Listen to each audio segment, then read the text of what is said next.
I'm just seeing the variety of both human expression and ways of thinking, and the importance of valuing it all.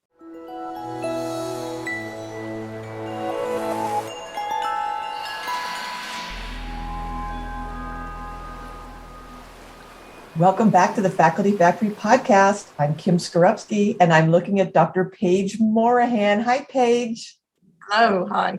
Well, we're glad to have Paige back. Another frequent flyer, little reunion tour here with Dr. Morahan.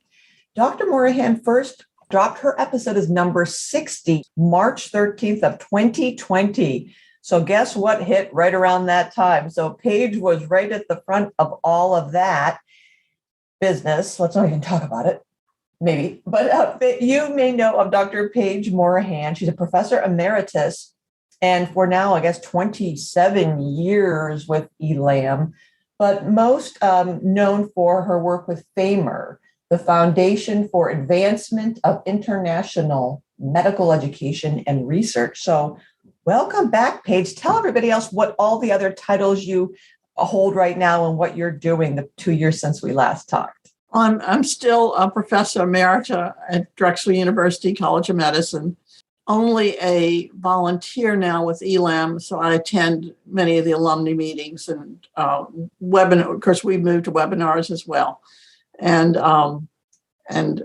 so that's what I do for ELAM. And my major activity, as you said, Kim, is with FAIMER. I'm still a consultant for FAIMER and still working actively for FAIMER. Wow, okay. Unbelievable. And ELAM, for those of you who may be new to academic medicine, is the Executive Leadership in Academic Medicine program, started right there at Drexel. And it's the most famous, most impactful program for executive women leadership and moving into dean positions and providing us with skills and expertise and knowledge and confidence around a lot of things we just don't learn in medical school or our doctoral program. So it's had a profound impact on moving women into C-suite positions. So thank you for your work you did there. Paige, we're trying to wrap our heads around everything that's happened the past couple of years. And I've invited all of our guests to talk about lessons learned and challenges and what's happened since the last time we talked. So I know you've got some great things that have happened, some comforting news for folks like me, but that have to do with Zooming. But why don't you just kind of get into what you wanted to talk about? Because I know you have done some really deep thinking about this and have a list, and we'll just kind of start sharing. Several things on the challenges. As you said, the last time we talked, I couldn't even remember that it was right then. We had planned to start our FAIMER program that week in person. And of course, that was all changed. So the first major challenge that I wanted to talk about was just how you adapt to this new world.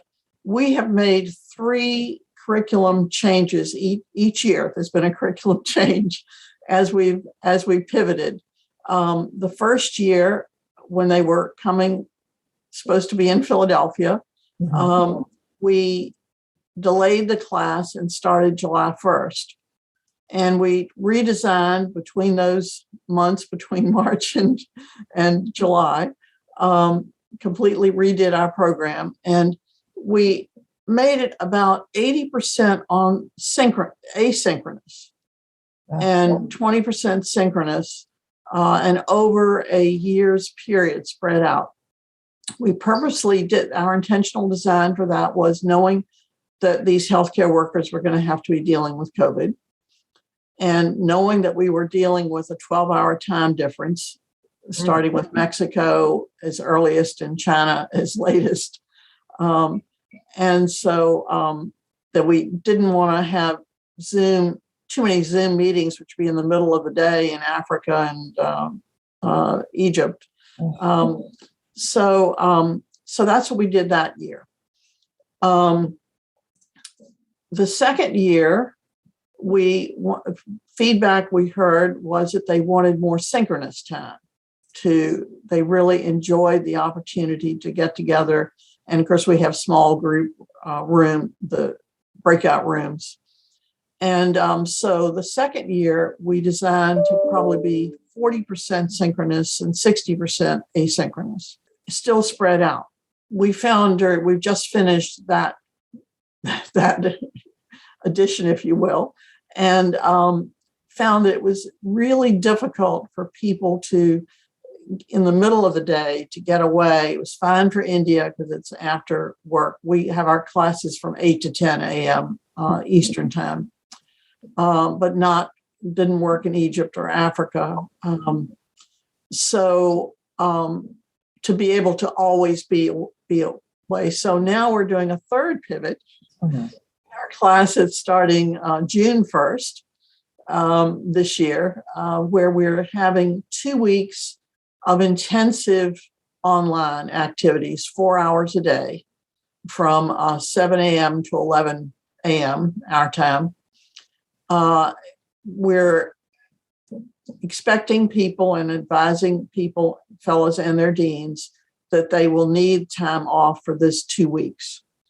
So we're hoping to reproduce more closely our immersive face-to-face experience by doing this, and then have very limited synchronous times once or twice a month for the 8 months after that.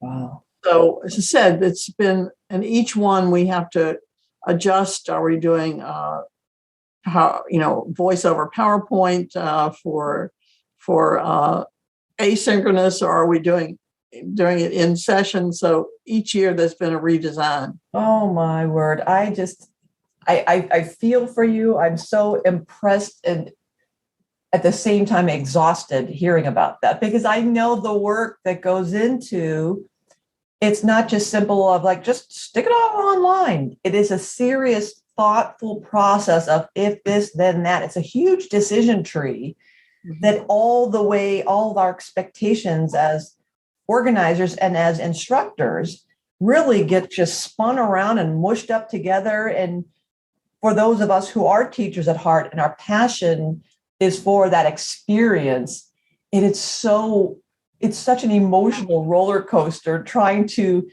deliver the content and create those relationships and those aha moments on this flat monitor. So bless all your hearts for continuing to stick with it and just say, we're going to take a year or two off because it's too much, that you just keep evolving, keep adapting. That is, I guess, the lesson there. Right.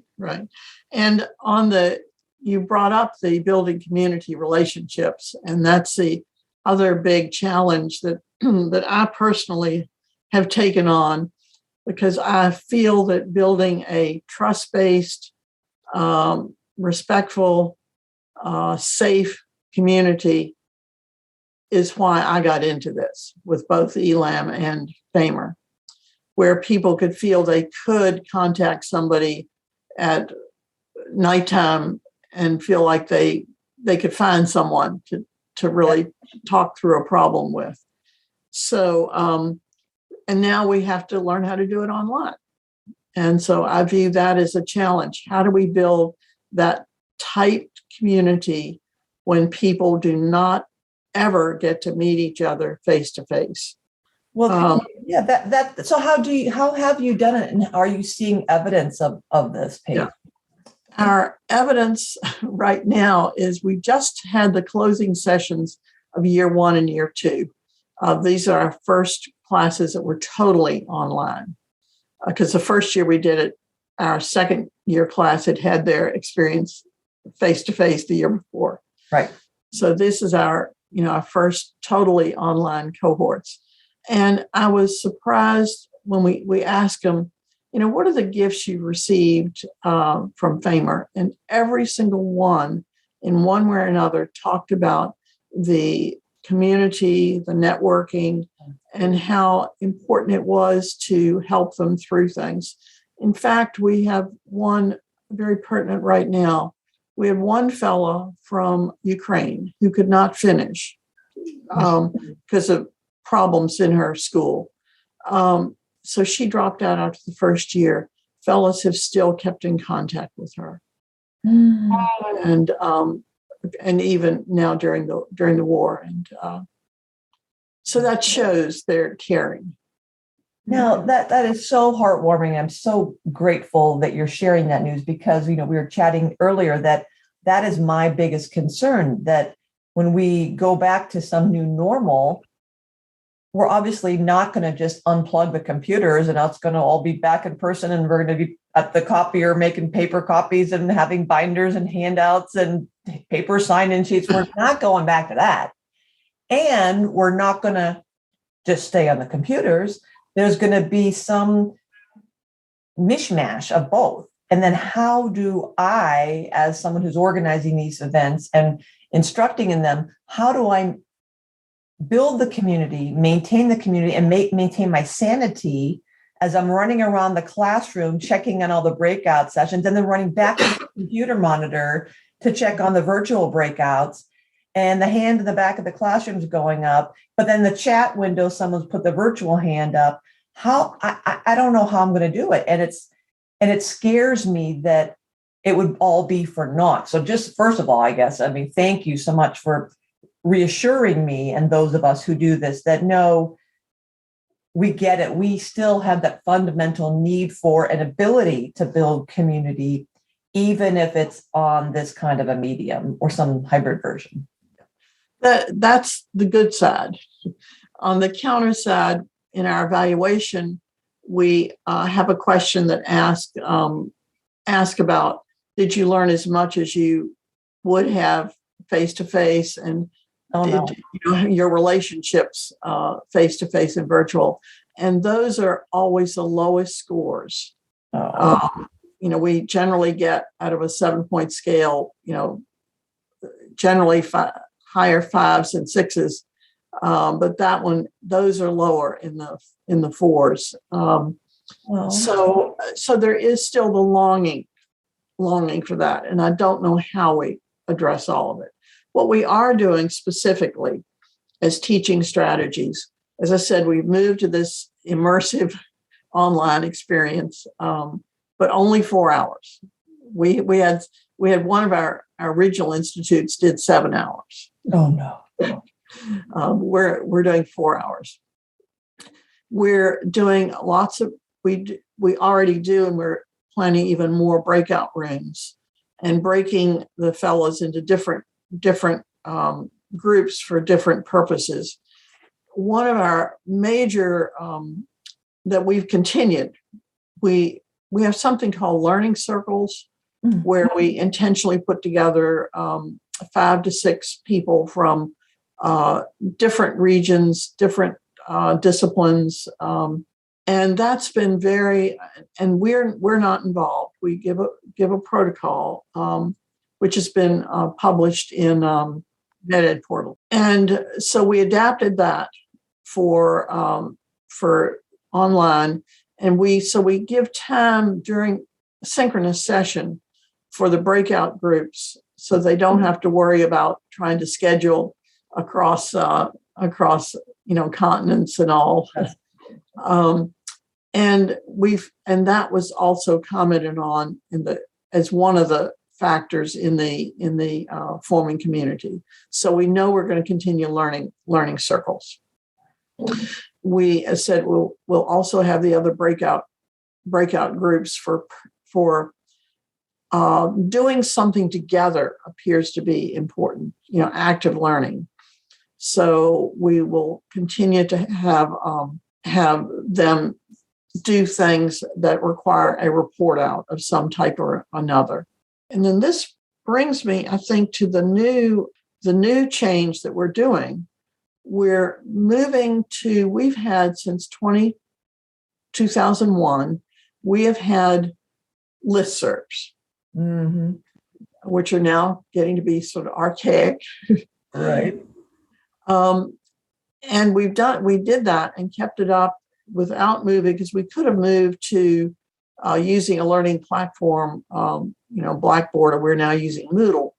But we did not, because people, the connectivity issues, even to connect with something like that, been problematic at least through the 2010. So we've maintained it. However, this year we're moving to an online platform called HaveRight. HIVE, to connect all of the FAIMER fellows around the world. This is the first time that we'll ever have been able to do that. So we'll have 16 platform that will hopefully will enroll 1,600 FAIMER fellows. Oh my word. We will have rooms within that, or platforms within that, for each regional institute. We'll have special interest groups that can be these are like online forums, but they'll be more organized in that you can have threads that you can't, of course, in a listserv.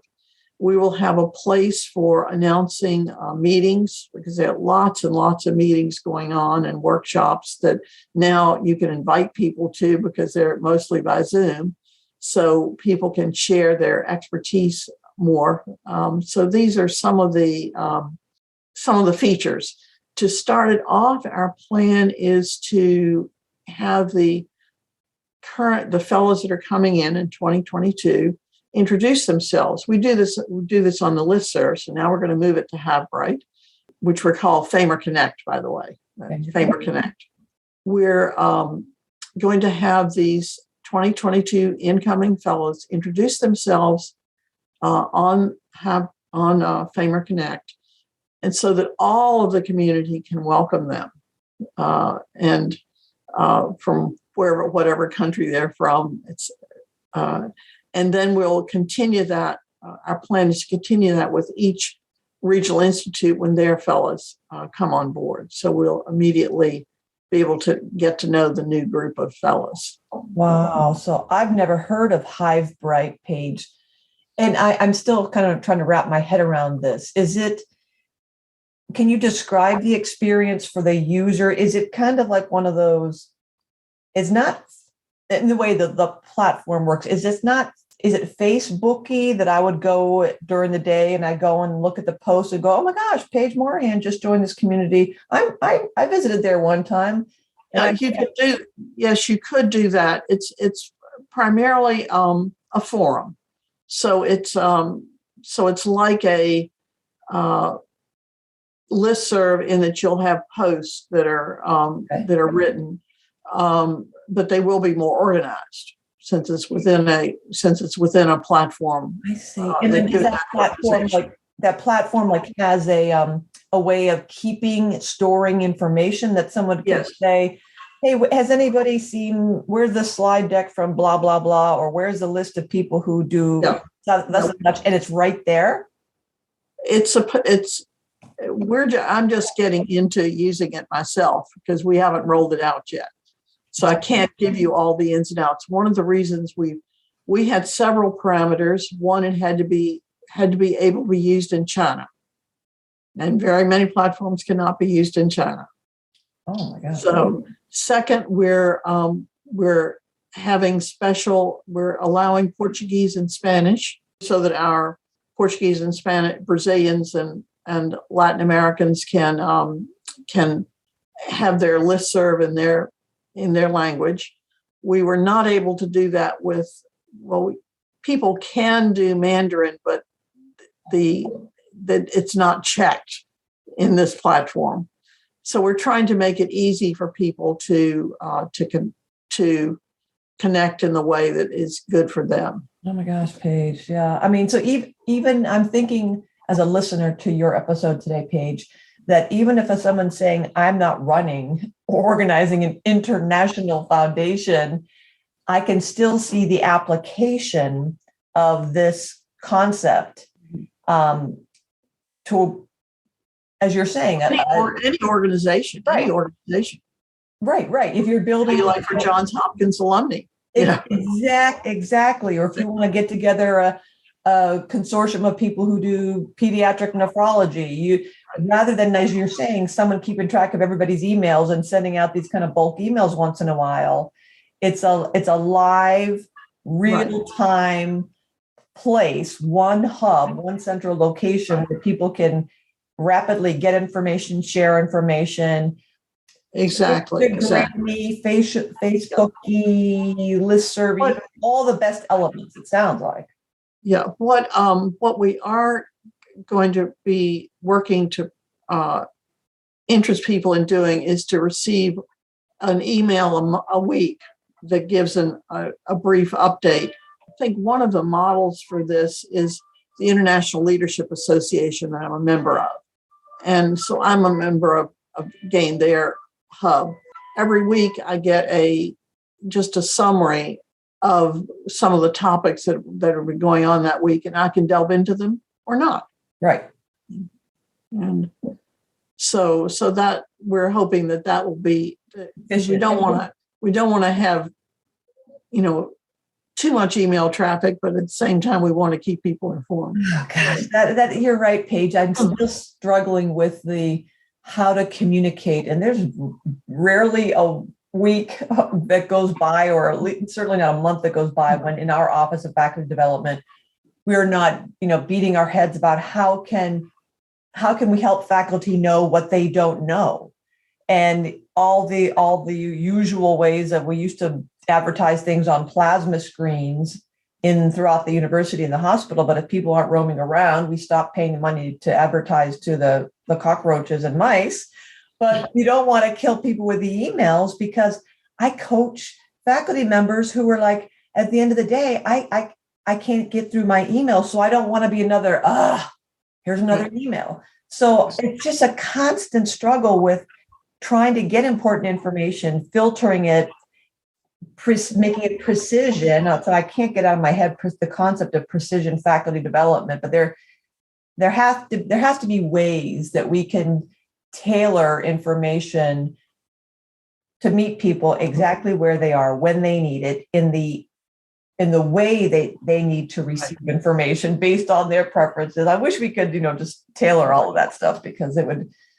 Well, it's a whole new technology that's it's evolving, and so this to me is one of the most fascinating areas, and where I really want to spend much of my time. Again, how do you build and nurture online, safe, intimate communities? And this can be for churches, it can be for alumni, it can be for any organization. I think it's going to be a need. Mm-hmm. Paige, just as you're saying this, how does FAIMER? It sounds like it's such a unique kind of gem of a program, but what do you do?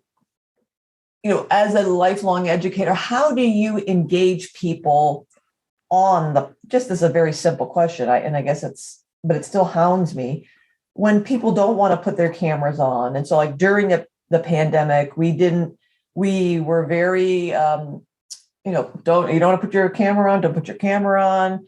Some of you may be, in bed, or you're wearing a hoodie and you're exhausted, we get it. And yet the flip side of that is, gosh, if you're in our leadership program and we've never seen your face and your camera's never on, and then when we send y'all to breakout rooms, you're still there because you didn't click the go to breakout, accept the break. So are you there really? And are you doing emails? Are you, closing your patient? Do you have any tips for those of us who struggle with in the whole context of the spirit of building trust and community and safe, knowing each other safely? If you never see somebody, or they're not really engaged, in the olden days in the classroom, you could see the ones who were reading a newspaper in the back of the classroom, or on their BlackBerry back in the day. How do you handle that, or how do you get around that? The kind of community. There are a couple of ways. One, we do not worry about the black screens, because in our world, many of the black screens are there because of low connectivity, and that they can hear better if they don't have the extra burden of the power or the bandwidth. I forget, whatever it is. So we don't worry about that. We do. Most people, when they speak, they do try to put their video on for that amount of time. But so we don't have a way. We don't berate people if they're not. What we do is usually there are a couple of people involved in teaching, and one of us will be active on the chat. So we have an active chat conversation going on. And this can often be good for those people who have a low bandwidth. And I do encourage that in online teaching anyway, to have two people to kind of help monitor who is raising their hand,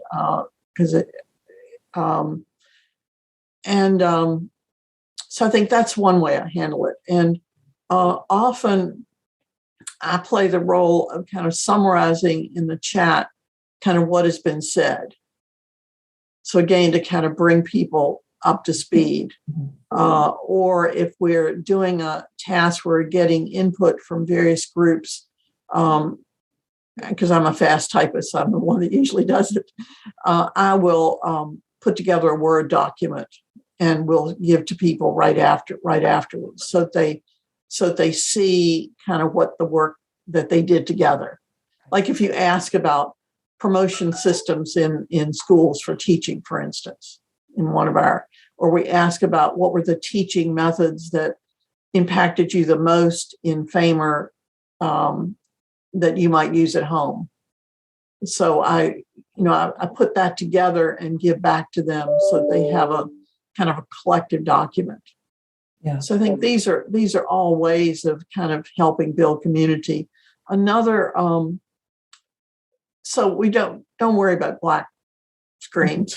Yeah. Well, I like how you're describing. It sounds like you're just you're not as concerned or anxious. Maybe I feel like I'm anxious that and that's an interesting something and probably a different conversation. As instructors, I really want people to get everything out of everything and be super involved and be active. And when we say go off and do your breakout room, I expect you to march over there and quickly get into the assignment. Maybe that's a controlling aspect of the schoolroom teacher. And it's still hard for me. It's funny, in my doing this for so long, to realize that my job is to facilitate and not to direct and control and assume that, the learners are motivated adults who have higher degrees of education. They're not being forced to be in our programs. They chose to be there. So we have to, or I have to, trust the process that they're going to get what they need to get from it. And as long as there's nothing that's distracting other learners, then I guess I need to just kind of relax a bit, because frankly, I've been really nervous about getting back into how it's going to look and what we're going to do and how we're going to do it and how we're going to make sure all our faculty are happy and we're reaching them and we're doing our best for them. And you said something a couple minutes earlier that is a big reminder. You said there are at least a couple of us. I'm the one who's monitoring the chat. Right there, we can't necessarily walk into a class like we used to do in the old days and walk into a classroom like, I got this. Our team members, we need team members, even more people. We need, I need for technology. There's every other presentation I give, 8 slides in, somebody will say, are you moving your slides? Because it sounds like maybe you're moving your slides, but we can't see your slides moving. And I just want to, scream. So I still need a team of people helping me to do this. So I can't imagine going back or going forward and doing this on my own. It's going to require even more people. So how are you dealing with that? I mean, are you feeling the same thing, Paige? Am I what? Are you experiencing the same need for? We're fortunate. We're fortunate in that we have a technical specialist, education specialist, who does recording for Zoom, post it to Moodle. I mean, he's designed the Moodle system. So Ryan, and he's incredibly effective and talented. Ryan is always there. Oh. And then there usually are at least a couple of teachers who are involved, and so one of us will be involved more in the chat, and then we may switch off, so that have this constant going on. When you talk about again the having the black screens, when people do come on, often we'll see them in masks in their clinical setting, because again, this is the middle of the day, and they're so you can right. So it's just being respectful of that. Yeah. Another thing that we have done is had discussions about food and holidays, and so things that aren't necessarily work related, to get to know people. So that's part of our kind of cultural humility aspects. I love it, reminding us of our humanity, and that we all have lives and like to eat and have kids and families and friends and hobbies. Yeah, it always seemed to me when I first started doing this, like, well, nobody cares about that stuff. They came here because they want to learn about, XYZ. But then I realized, no, that this whole building relationships, this is important, especially if you're spending more than, this is not a drive-by 1 hour seminar and you're never going to see people again. If you're in a longitudinal program and you're going to be working with people, you want to know a little bit about them. It really does. In our class this year, we had a marriage and we had a first child. Oh. So those are types of occasions. And we've had, people who've had come down with COVID and have been fairly ill. So life. So these are life. This is life. I love it. The other thing I like about the Zoom chat is that you can insert documents, attach documents. And that's been a place. I think one thing I wanted to kind of be sure and interject is this pandemic has certainly taught me, what is important to me in life. And like this building community globally is one of my ways to at least bring a little more understanding of the world and to the world. And for that reason, I like the chat, because I can insert I do art, photography. And like I can, if somebody shares something, I can quickly, I'm on the computer, I can go and bring up one of my multi-language congratulation cards and just put it right in the chat. And so again, it's a way of showing personal connections and sharing my artistic talent. So that's beautiful. I love that is just a reinforcement of, I hear you, I see you, we care about you, and here's something about me you didn't know, and oh no, I took that picture and I'm sharing it with you. That just kind of brings us out of the traditional learning mode to say, that's right, this is another human being who's in that box over there. And she's got a story, and she's got probably many, many stories. And I have stories too. And so this might be a place where she's sharing that I can share. So that really opens up more of ourselves, I think. So I'm so glad that you do that. That's what a wonderful experience. Yeah. I just, so that's to that end, I have decided to ramp up my art business. And I now have a web page called Pages Gallery that I'm trying to, as I said, raise money for FAIMER through this. It's kind of, I'm at the stage of life where I can enjoy doing things like that.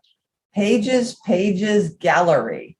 Yeah. Mm-hmm. And what is the Pages around the world?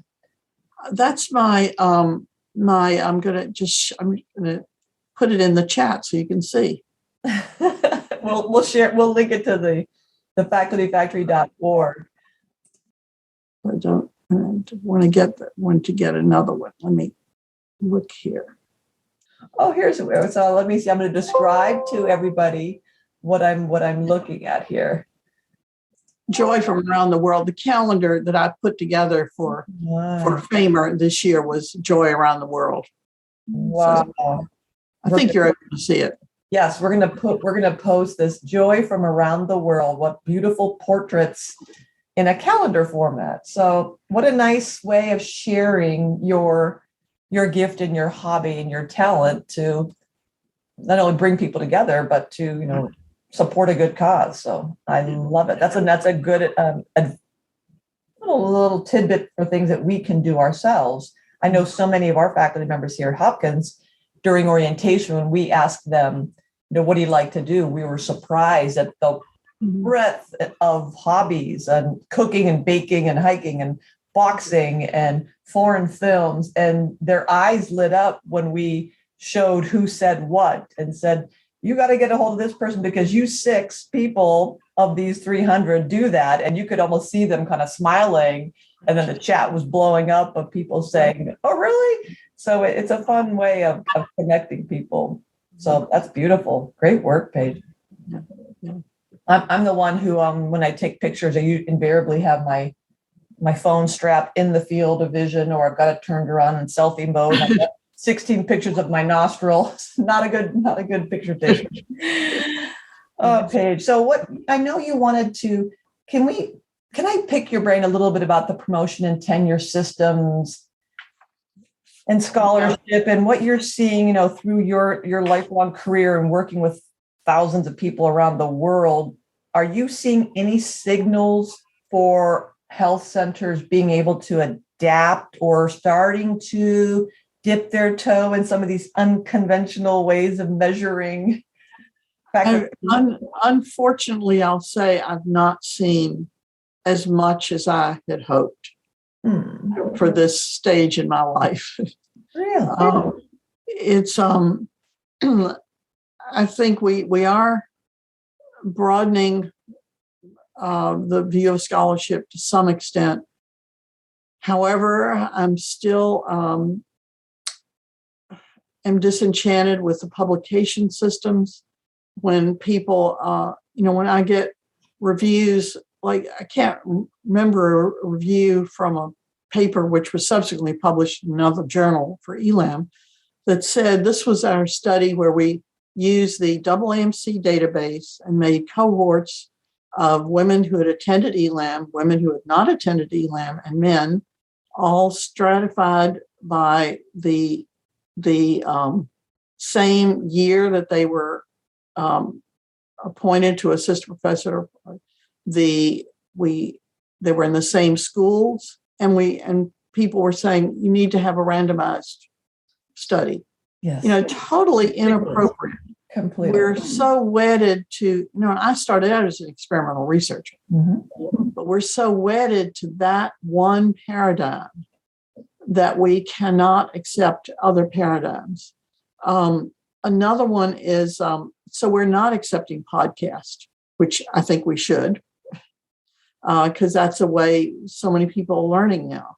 We're not accepting, I think we're moving to altmetrics, but it's not really widely used in and however, Twitter groups are where a lot of knowledge is being delivered now, and communities, and they should be more respected than they are in the promotion project. And finally, we're not valuing lived experiences. I'm in a book club this year. This is work, kind of anti-racism learning that I'm continually doing. This year, we're reading books that are written by indigenous authors, primarily Native Americans, but also some others. We've read 3 books so far, and I've been struck that the format is so different than the European format of you start at A and you go to B and you go to C, and you may circle back a little bit. Their writing is totally different. It's vignettes from point A and a vignette from B and a vignette from C, and eventually it may come together. But the first book I had trouble getting through because it was so different. I'm now kind of getting used to this format and see that it is a format, and it is a legitimate format. Oh, this however, it's completely different from. It's such a great point you're making, Paige. And I want people to know, if you don't know Dr. Paige Morahan, this is a scientist. Started off as a research technician who's a chair of microbiology, immunology. So this is a hard science by the books, trained in the classics, the traditional way of doing science, talking about the fact that there are many ways to tell a story. And isn't that what science is trying to figure out the protagonist, the antagonist, what happened? They got together, then this one happened, and they fell in love, and then they got pushed apart. And then you start telling a story. You're sitting around a campfire, and once upon a time, there was people have rapt attention. So to me, science is about telling a story about this cell and that cell. When they get together, they do this. And then this bad guy comes into the town, and there's a new sheriff in town. And then that IL-6 and IL-5 pathway, all that stuff is storytelling. And you're exactly right. Just the way our culture has trained us to tell that story or to relate that story is ingrained in us. And that's such a beautiful example of opening up our eyes and reframing our vision from a different perspective. And it's still a story. It's just a different way. Mm-hmm. So I think that's a beautiful reminder of how that we need to broaden our horizons of what is science and how do we tell science. And you're right, Paige. People, they're tweeting these little infographic, these visual graphics that tells a story in a click of a finger, a click of a mouse. So why don't I love infographics? I've thought of studying infographics because I think they're so useful. In getting complex data together. That's right. And then that it's kind of going in line with what you're saying earlier, Paige, with different cultural storytelling metaphors and allegories. And isn't it so true that throughout the history of time, you hear an ancient tale was told, and you're like, what the heck does that have to do with anything? But it requires you to think and replace concepts and be creative. And that's all science. So I think that's a wonderful example of equity in a very broad form of being open to other cultural traditions of storytelling to inform our own science. Oh, there's pagesgallery.com. I love it. pagesgallery.com. Beautiful. Oh, at any rate, I think at this stage of my life, I'm just seeing the variety of both human expression and ways of thinking, and the importance of valuing it all. There's not one way that is more valid than another way. There. And I don't see our promotion committees yet there. I think they're going to get there. They're going to get there. They're going to get there. I'm at the stage in my career, Kim, where I say I'm continuing to put out seeds that may not germinate, until after I'm gone, but I'm continuing putting out those seeds. That's right. Sowing seeds. Right. I love it, love it, love it. Dr. Paige Morahan, you've given us so much to think about. This is wonderful. I'm going to be chewing on this all afternoon. I love it. The pagesgallery.com. This is Dr. Paige Morahan, Professor Emerita at Drexel still, more than 27 years at ELAM, now steeped in FAIMER, FAIMER. And you can get a hold of Dr. Morahan at psmorahan@gmail.com. I'll spell that for you. P as in Paige, S, Morahan, MORAHAN @gmail.com. Thank you, Paige. This has been a wonderful conversation. I really appreciate you and your contribution to the Faculty Factory community. Thank you so much, Kim. Appreciate it.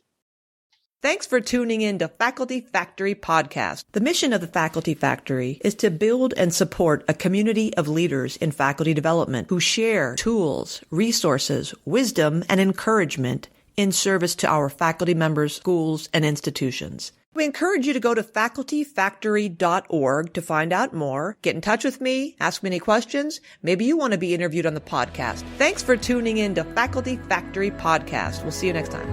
The Faculty Factory podcast and website is sponsored by the Johns Hopkins University School of Medicine Office of Faculty. For more information, visit facultyfactory.org.